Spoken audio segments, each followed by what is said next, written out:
Mamá sirvió bistecs y postres a la familia de mi hermana. A todos menos a mí. Pero esa noche encontré la manera de exponer su favoritismo frente a todos. Hola a todos, soy Claudia y... Bueno, no sé ni por dónde empezar. Siento un nudo en el estómago, una presión fría y pesada que me sube por el esófago, solo de escribir esto. Mis dedos tiemblan ligeramente sobre el teclado, y me cuesta respirar hondo, como si una mano invisible me apretara el pecho. Necesito desahogarme, necesito una opinión externa, una voz que me diga si estoy loca, si exagero, porque ya no sé qué hacer. Llevo días dando vueltas en la cama, repasando la escena una y otra vez en mi cabeza, como una película macabra en bucle. Esta historia trata sobre mi madre, Ana, y su descarado, casi enfermizo, favoritismo hacia mi hermana, Lucía. Y sí, sé que muchas personas tienen problemas con sus madres, problemas de comunicación, roces, desacuerdos, pero esto es otro nivel, esto es una daga clavada en el corazón, una herida que supura cada vez que la miro. Siempre ha sido así, desde que tengo memoria. Crecimos en Monterrey, una ciudad normal, con sus calles polvorientas en verano y sus jacarandas floreciendo en primavera. Una familia aparentemente normal, casa con jardín, 2 hijas, un perro. Pero las apariencias engañan. Las cenas familiares en casa de mis padres siempre fueron, digamos, interesantes. Recuerdo la ansiedad que me generaba cada domingo, una opresión en el pecho que me dificultaba tragar, sabiendo que tendría que sentarme a la mesa y fingir que todo estaba bien, que no me dolía el constante desprecio disfrazado de amor maternal. Mi estómago se revolvía, sentía náuseas, solo de pensar en tener que sonreír y asentir mientras mi hermana recibía todos los elogios, todos los halagos, todas las miradas de adoración. Y yo, bueno, yo era invisible, como un mueble más en el comedor, un objeto decorativo sin voz ni voto. Es difícil de explicar, esa sensación de estar presente pero ausente al mismo tiempo. Como un fantasma en mi propia casa, una sombra que se mueve en los márgenes, observando la vida pasar sin poder participar realmente. Recuerdo que apretaba los puños debajo de la mesa, clavando las uñas en las palmas, intentando controlar el temblor de mis manos, la rabia que me subía por la garganta. A veces, miraba a mi padre, buscando una señal de apoyo, una mirada cómplice, pero él siempre evitaba mi mirada, concentrado en su plato, como si no se diera cuenta de lo que estaba sucediendo. O quizás sí se daba cuenta, pero prefería ignorarlo. Eso me dolía aún más. La dinámica familiar siempre ha sido complicada, un campo minado de emociones reprimidas y palabras no dichas. Lucía, desde pequeña, fue la niña de oro. Buenas notas, deportista, popular, la perfecta hija. La que cumplía todas las expectativas de mi madre, la que encajaba perfectamente en el molde que ella había creado. Recuerdo sus trenzas rubias impecables, sus vestidos de colores pastel, su sonrisa angelical. Siempre la niña perfecta, la que sacaba 10 en todos los exámenes, la que ganaba todos los trofeos. La que recibía los aplausos y la admiración de todos. Yo, en cambio, siempre fui la oveja negra, la rebelde, la artista. La que pintaba las paredes de su cuarto con murales llenos de color y fantasía en lugar de estudiar para los exámenes. La que prefería leer poesía y escribir cuentos a ir a fiestas y socializar. La que se vestía de negro y se pintaba los labios de rojo. La que cuestionaba todo, la que se atrevía a ser diferente. Nunca encajé en el molde que mi madre tenía para mí, y eso, creo, fue mi mayor pecado. Recuerdo una vez, cuando tenía unos 10 años, que le regalé a mi madre un dibujo que había hecho, un retrato de ella con alas de ángel. Lo había hecho con todo mi cariño, con toda mi ilusión. Ella lo miró por encima, frunció el ceño y dijo, ¿esto es todo? ¿No pudiste hacer algo más útil? Ese comentario, aparentemente insignificante, se quedó grabado en mi memoria, como una cicatriz invisible que me recordaba constantemente mi lugar en la familia. Nunca fue un secreto que ella prefería a Lucía. Las miradas de admiración, los abrazos más largos, los regalos más caros. Los susurros cómplices, las risas compartidas, las confidencias en voz baja. Todo gritaba a los 4 vientos que Lucía era su favorita. Lo veía en sus ojos, en la forma en que la miraba, con una mezcla de orgullo y adoración. Un brillo especial que nunca vi, dirigido hacia mí, pero yo, ingenua, siempre pensé que las cosas cambiarían, que con el tiempo mi madre vería mi valor, que entendería que no éramos iguales y que eso estaba bien. Que el amor de una madre podía abarcar diferentes personalidades, diferentes formas de ser. Que no tenía que ser perfecta, que no tenía que ser como Lucía para ser amada. Pero no, Lo de la cena del otro día. Fue la gota que colmó el vaso. La evidencia irrefutable, el golpe final. Fue la confirmación definitiva de que nunca seré suficiente para ella. Y me duele en lo más profundo. Es como una herida que nunca termina de cicatrizar, una llaga abierta que sangra cada vez que la toco. Una sensación de vacío, de soledad, de no pertenencia. Como si estuviera condenada a vivir en la periferia de su afecto, siempre a la sombra de mi hermana. Hola a todos, soy Claudia y... Bueno, el nudo en el estómago sigue ahí, una bola de hielo que se expande y se contrae con cada respiración. Escribiendo esto, siento un temblor fino en las manos, como si la rabia contenida buscara una salida, una forma de manifestarse.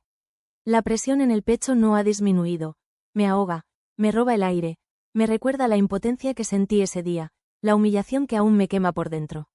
Llevo días dando vueltas en la cama, las sábanas revueltas, la almohada húmeda por las lágrimas que no puedo contener. La escena de la cena se repite una y otra vez en mi mente, un bucle infinito de vergüenza y dolor. Es como si estuviera atrapada en una pesadilla, incapaz de despertar. Mi madre, Ana, y su favoritismo hacia Lucía, no es algo nuevo, es la historia de mi vida. Un relato de desprecios sutiles, de comparaciones odiosas, de ausencias que duelen más que cualquier palabra. No son simples roces o desacuerdos, como en cualquier familia. Esto es una herida profunda, una cicatriz que me atraviesa el alma.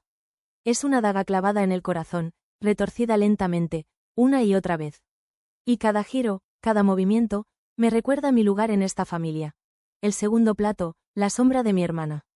Crecimos en Monterrey, sí, una ciudad normal, con sus jacarandas y su calor sofocante. Una familia aparentemente normal, con su casa, su jardín, sus cenas de domingo. Pero detrás de esa fachada de normalidad, se escondía un monstruo silencioso, un monstruo que se alimentaba de mis inseguridades, de mi necesidad de aprobación. Las cenas familiares, lejos de ser un momento de unión, eran un campo de batalla. No era solo la ansiedad previa, el nudo en el estómago, las náuseas. Era la certeza de que, una vez más, sería invisible. Recuerdo el sonido de los cubiertos contra la porcelana, el murmullo de las conversaciones, las risas, y yo, sentada en mi silla, sintiendo cómo la soledad me envolvía como una mortaja. Apretaba los puños bajo la mesa, las uñas clavándose en la carne, intentando controlar el temblor, la rabia que me subía por la garganta como un ácido corrosivo. Miraba a mi padre, buscando una señal, una mirada de complicidad, un gesto de apoyo. Pero él, con la mirada fija en su plato, se mantenía en silencio, cómplice de la humillación. Y ese silencio, su indiferencia, dolía más que cualquier palabra. Era como si me dijera, tú no importas, acostúmbrate. La dinámica familiar, esa palabra que suena tan aséptica, tan neutra. En realidad, era una bomba de tiempo, un laberinto de emociones reprimidas, de palabras no dichas, de silencios que gritaban. Lucía, la niña de oro, la perfecta, la que siempre cumplía las expectativas. Sus trenzas rubias, sus vestidos de princesa, su sonrisa, todo en ella era motivo de orgullo para mi madre. Recuerdo una vez, durante una cena familiar, mi tía abuela comentó, Lucía es igualita a ti, Ana, de joven. Mi madre sonrió, radiante, y le acarició el pelo a Lucía. Luego, me miró a mí, con una mueca de desagrado, y dijo, Claudia, en cambio, sacó a su padre. Siempre tan seria, tan retraída. En ese momento, sentí como si me hubieran arrancado un pedazo del alma. No solo no era como ella, sino que, además, era un defecto. Ser yo era un error. Los cumpleaños, esos momentos que deberían ser de celebración, de alegría, para mí, eran una tortura. La fiesta de 15 de Lucía fue un evento social, una demostración de poderío económico, una oda a la perfección. El vestido, las luces, la música, la comida, todo era excesivo, deslumbrante. Y el regalo, un viaje a Disney, la guinda del pastel. Yo, ese mismo año, cumplí 13. Mi fiesta fue en casa, con pizza y refrescos, y un pastel comprado en el supermercado. Recuerdo que le pedí a mi madre un caballete de pintura, algo que realmente deseaba. Ella me regaló un juego de sábanas con flores rosas, diciendo, ya estás muy grande para esas cosas de niños. Necesitas cosas útiles. La miré, con los ojos llenos de lágrimas, y le dije, ¿y Lucía no es una niña? ¿Por qué ella sí puede tener cosas que desea y yo no?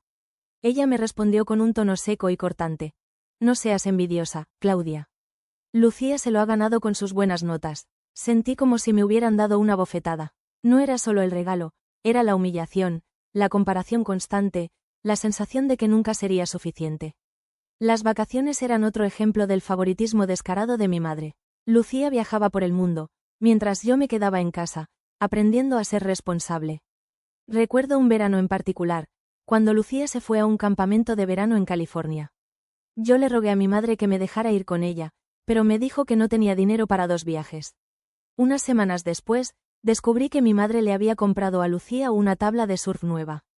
La rabia me cegueó con acento agudo, la impotencia me ahogaba. La confronté, le pregunté por qué mentía, por qué me trataba así. Ella, con una frialdad que me geló la sangre, me respondió: Lucía se merece lo mejor. Tú, en cambio, tienes que aprender a valorar lo que tienes. En ese momento, algo se rompió dentro de mí. Una parte de mí murió, una parte que aún no he podido recuperar. La tensión en casa era palpable, un silencio denso y opresivo que se podía cortar con un cuchillo. Me sentía como una extraña en mi propia familia, una intrusa, una sombra. Y lo peor de todo es que mi madre nunca lo ocultó, nunca intentó disimular su preferencia por Lucía. Era como si disfrutara humillándome, como si se alimentara de mi dolor. Y yo, como una idiota, seguía buscando su aprobación, su cariño. Un cariño que nunca llegaría. Estaba persiguiendo una quimera, una ilusión. Y esa constatación, esa certeza, me dejaba con un vacío en el alma, una desolación infinita. El domingo llegó, puntual e implacable como una sentencia. El estómago se me revolvió desde el momento en que abrí los ojos, una premonición nauseabunda de lo que me esperaba. Esa opresión en el pecho, ese nudo frío y constrictor en la garganta, se habían convertido en mis fieles compañeros cada vez que me acercaba a la casa de mis padres.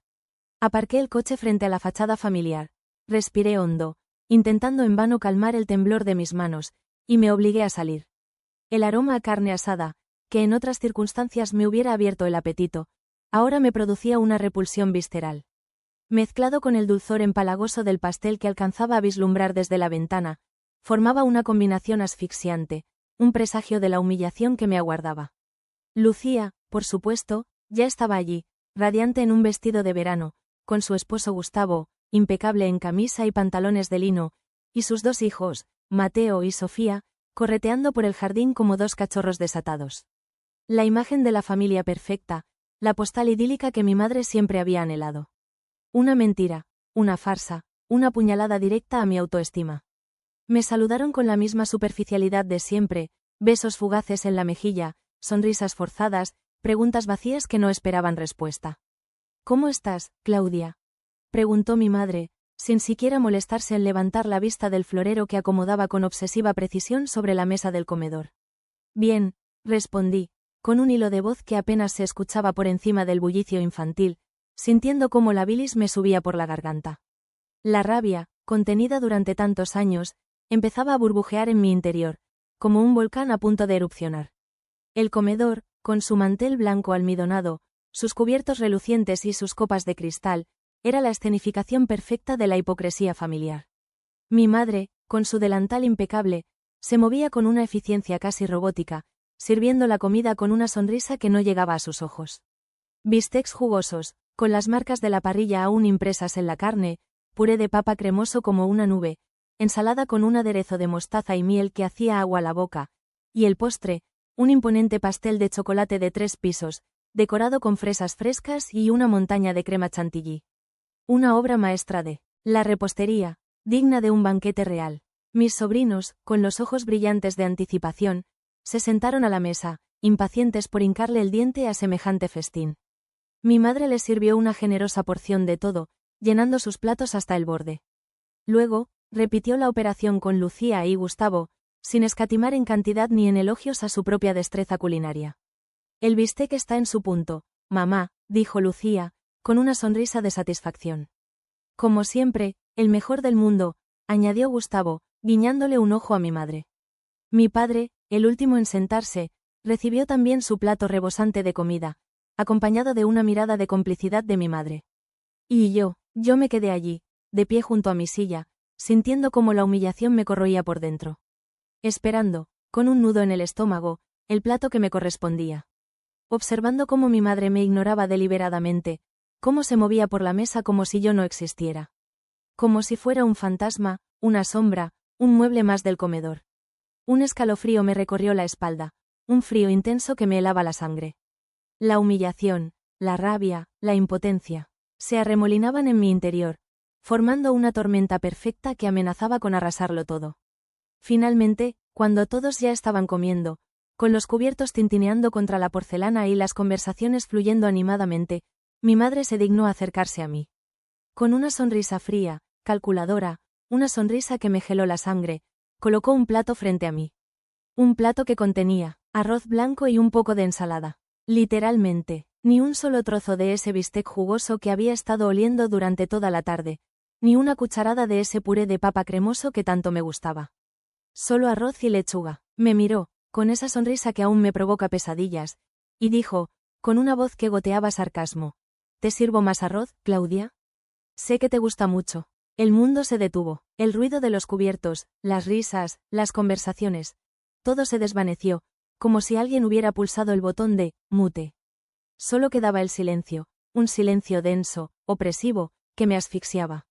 Miré mi plato, con los ojos llenos de lágrimas que luchaba por contener, y luego miré a mi alrededor. Mis sobrinos, Mateo y Sofía, me observaban con una mezcla de curiosidad e incomprensión en sus rostros infantiles. Sofía, la más pequeña, señaló mi plato con su dedito regordete y preguntó, con la inocencia brutal de los niños: «Tía Claudia, ¿por qué tú no tienes bistec?» Sentí un nudo en la garganta, un dolor agudo que me impedía respirar. Tragué saliva, intentando en vano disimular el temblor de mi barbilla. Lucía, con la boca llena de bistec, me lanzó una mirada de advertencia, un gesto que interpreté como un «no hagas un escándalo».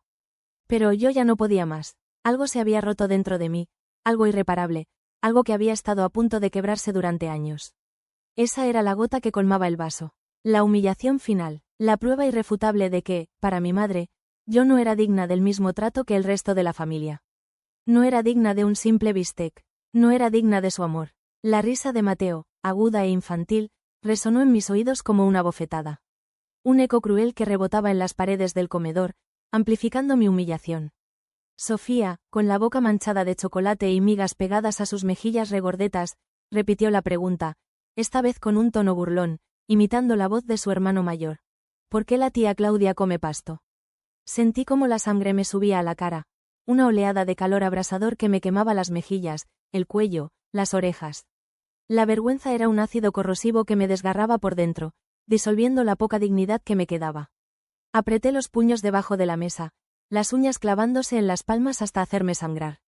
El dolor físico, punzante y agudo, era una distracción bienvenida, una forma de canalizar la rabia que amenazaba con desbordarse, con convertirme en una furia descontrolada.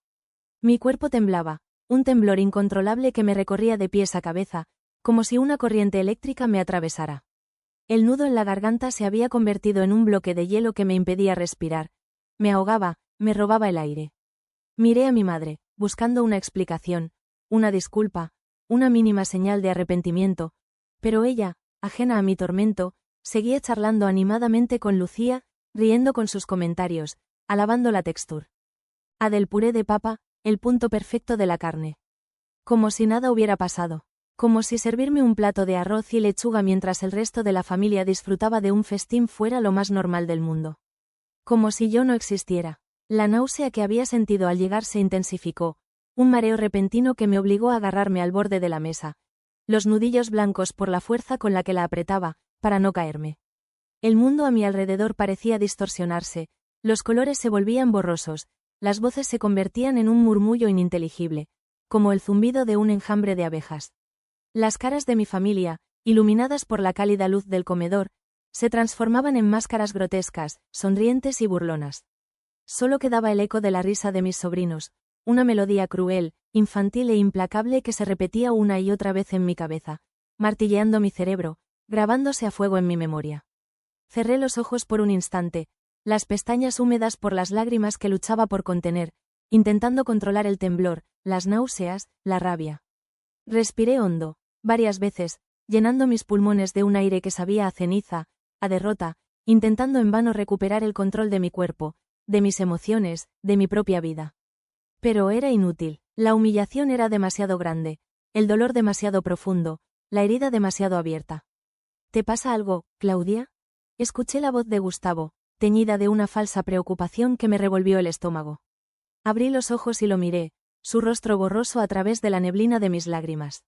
Negué con la cabeza, incapaz de articular palabra. «Estás pálida», insistió él, con un tono condescendiente que me hizo apretar los dientes. «No, estoy bien», respondí, con un hilo de voz que apenas se escuchaba por encima del tintineo de los cubiertos. «¿Segura?», preguntó Lucía, con una mirada que mezclaba la curiosidad con la reproche, como si mi malestar fuera una molestia, una interrupción de su perfecta velada familiar. «Sí, segura», repetí, con un tono más firme, aunque por dentro me sentía como si me estuviera desmoronando, como si me hubieran arrancado el corazón y lo hubieran pisoteado. En ese momento, algo se rompió dentro de mí. Un clic, un chasquido seco, como si una cuerda tensa finalmente se hubiera partido. No fue un estallido, no fue un grito, no fue una explosión de rabia.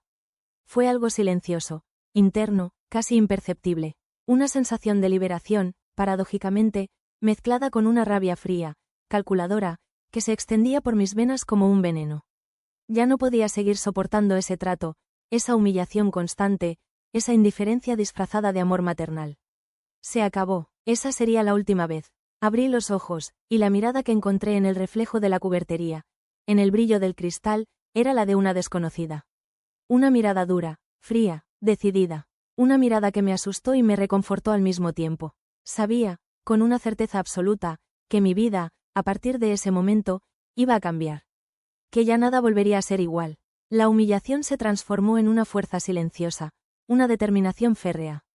No iba a llorar, no iba a suplicar, no iba a pedir explicaciones. Iba a actuar, lentamente, con las manos aún temblorosas. Saqué mi celular del bolso y lo coloqué disimuladamente sobre mi falda, la cámara apuntando hacia la mesa, hacia los platos rebosantes de comida, hacia mi propio plato vacío, hacia el rostro sonriente de mi madre. Presioné el botón de grabar, y en ese instante, supe que las cosas nunca volverían a ser como antes. La presa se había convertido en cazadora. La cena transcurrió en un silencio denso, opresivo, roto solo por el tintineo de los cubiertos y las risas ocasionales de mis sobrinos. Cada bocado de ese arroz insípido, cada cucharada de lechuga sin aliñar, era una puñalada en mi orgullo, un recordatorio de mi lugar en esa familia. Mi estómago, revuelto por la náusea y la rabia contenida, apenas podía digerir la humillación. Masticaba lentamente, con la mirada fija en mi plato, evitando el contacto visual con el resto de la familia. Sentía sus miradas clavadas en mí, como agujas, como dardos envenenados. La vergüenza me quemaba las mejillas, el cuello, las orejas. Era como si llevara una máscara de fuego, una máscara que ocultaba el volcán de emociones que rugía en mi interior. La cámara de mi celular, escondida bajo la servilleta, seguía grabando, capturando cada detalle de esa de esa grotesca representación de la felicidad familiar. Cada gesto, cada sonrisa, cada palabra, todo quedaba registrado, como una prueba irrefutable de la crueldad de mi madre, de su desprecio sistemático, de su favoritismo enfermizo. Cuando terminaron de comer, mis sobrinos corrieron al jardín, dejando un rastro de migas y manchas de chocolate a su paso. Lucía y Gustavo se levantaron de la mesa, murmurando algo sobre ayudar a mamá con los platos. Mi padre, como siempre, se quedó sentado en su silla, absorto en sus pensamientos, ajeno al drama que se desarrollaba a su alrededor. Me quedé sola en la mesa, con mi plato vacío frente a mí, sintiendo el peso de las miradas, la presión del silencio. En ese momento, Lucía regresó al comedor y se sentó a mi lado. «Claudia, necesitamos hablar», dijo, con un tono serio, casi suplicante. La miré a los ojos, sin decir nada, esperando a que continuara. «No hagas un drama, por favor», me rogó, con la voz baja, como si temiera ser escuchada. «Mamá, ya sabes cómo es». Sentí un escalofrío que me recorrió la espalda. «¿Cómo es?», pregunté, con un tono gélido que me sorprendió incluso a mí. «Ya sabes, ella quiere mucho a los niños, y... bueno, tú ya eres mayor», balbuceó, evitando mi mirada. «Así que por eso me sirve un plato de arroz mientras el resto de la familia come bistec», repliqué, con una voz que temblaba de rabia contenida. «No es eso», intentó justificar ella, pero la interrumpí. «Entonces, ¿qué es, Lucía? Explícamelo, porque yo ya no lo entiendo». Ella suspiró, con un gesto de exasperación. «Mira, Claudia, no quiero discutir contigo. Solo te pido que no hagas un escándalo. Por mamá, por la familia, repetí, con un tono burlón. ¿Qué familia, Lucía? ¿La familia en la que soy invisible? ¿La familia en la que no merezco ni un trozo de carne? Ella se mordió el labio inferior, con los ojos llenos de lágrimas. No digas eso, Claudia, por favor. Es la verdad, Lucía. Y ya no voy a callarme. Ya no voy a fingir que todo está bien. Saqué mi celular de debajo de la servilleta y lo encendí. La pantalla iluminó mi rostro, reflejando la rabia, el dolor, la determinación que sentía en ese momento. Ya no, repetí, con un susurro que resonó en el silencio del comedor. Abrí el grupo familiar de WhatsApp, el grupo que mi madre había creado para compartir fotos de mis sobrinos, recetas de cocina y noticias familiares. Un grupo que, en realidad, servía para alimentar su ego, para exhibir su perfecta familia. Adjunté el vídeo que había grabado durante la cena, el vídeo que mostraba la humillación a la que había sido sometida, la evidencia irrefutable del favoritismo de mi madre. Escribí un mensaje corto, conciso, directo, para que vean lo que significa ser hija aquí. Y pulsé, enviar. En ese instante, sentí un alivio inmenso, una sensación de liberación que me recorrió el cuerpo como una descarga eléctrica. Había roto el silencio, había alzado la voz, había dado el primer paso. No sabía cuáles serían las consecuencias, pero ya no me importaba. Había llegado demasiado lejos, había soportado demasiado, ya no tenía nada que perder. Me levanté de la mesa, sin mirar a Lucía, sin dirigirle la palabra, y salí del comedor. El aire fresco de la noche me golpeó el rostro, como una bofetada de realidad. Respiré hondo, llenando mis pulmones de un aire que, por primera vez en mucho tiempo, sabía a libertad. Caminé hacia mi coche, con la cabeza alta, con los pasos firmes, sin mirar atrás. Sabía que acababa de desatar una tormenta, pero estaba preparada para enfrentarla. Por fin, estaba lista para luchar por mí misma. El teléfono empezó a vibrar sobre mi mesita de noche a las 7:30 de la mañana. Una vibración insistente, casi agresiva, que me arrancó de un sueño superficial e inquieto. Lo agarré, con los ojos aún pegados por el sueño, y vi la pantalla iluminarse con un sinfín de notificaciones. WhatsApp, el grupo familiar. Mi corazón empezó a latir con fuerza, un tamborileo frenético contra mis costillas. Sabía, sin necesidad de leer los mensajes, lo que había pasado. La bomba había estallado. Desbloqueé el teléfono con dedos temblorosos y entré al grupo. Era un caos, un huracán de mensajes, de audios, de emojis indignados. Tíos, primos, incluso familiares lejanos a los que apenas conocía, todos opinando, todos juzgando, todos pidiendo explicaciones a mi madre. ¿Qué es esto, Ana? ¿Cómo pudiste? Estás loca. Pobre Claudia, siempre supimos que eras injusta con ella, esto es inaceptable. La avalancha de mensajes era abrumadora, asfixiante. Sentí una punzada de culpa, un remordimiento que me retorció el estómago. ¿Había hecho bien? ¿Había exagerado? ¿Había sido demasiado cruel? La duda, como una serpiente venenosa, empezó a deslizarse por mi mente, envenenando mis pensamientos. Apagué el teléfono, incapaz de seguir leyendo, y me tapeé con acento agudo la cara con la almohada, intentando en vano acallar el ruido de las notificaciones, el eco de las acusaciones, el peso de mi propia culpa. La presión en el pecho, que me había acompañado durante los últimos días, se intensificó, convirtiéndose en un dolor agudo, punzante, que me dificultaba respirar. Cerré los ojos con fuerza, intentando en vano bloquear las imágenes que asaltaban mi mente. La cara de mi madre, llena de sorpresa y decepción, la mirada de reprobación de Lucía, la risa burlona de mis sobrinos. Me sentía atrapada en una pesadilla, un laberinto sin salida, donde cada paso quedaba me hundía más en la oscuridad. Durante los días siguientes, el teléfono no dejó de sonar. Llamadas de familiares, mensajes de amigos, incluso algunos periodistas que se habían enterado de la historia y querían entrevistarme. Me negué a hablar con nadie. No tenía fuerzas para explicar, para justificar, para defenderme. Me sentía agotada, física y emocionalmente drenada. La rabia inicial, la sensación de liberación, se había disipado, dejando un vacío inmenso en mi interior. Un vacío que llenaba con la duda, con la culpa, con el miedo a las consecuencias. La siguiente reunión familiar fue una tortura. Un silencio sepulcral, roto solo por los murmullos incómodos y las miradas furtivas. Mi madre, con el rostro pálido y los ojos enrojecidos, evitaba mi mirada. Lucía, sentada a su lado, me lanzaba miradas de reproche, como si yo fuera la culpable de todo. Mi padre, como siempre, se mantenía en silencio, con la mirada perdida en algún punto indefinido del horizonte. Sentía la presión de las miradas, el peso de la culpa, la incomodidad del silencio. Era como si estuviera en un juicio, rodeada de un jurado implacable que me juzgaba con la mirada.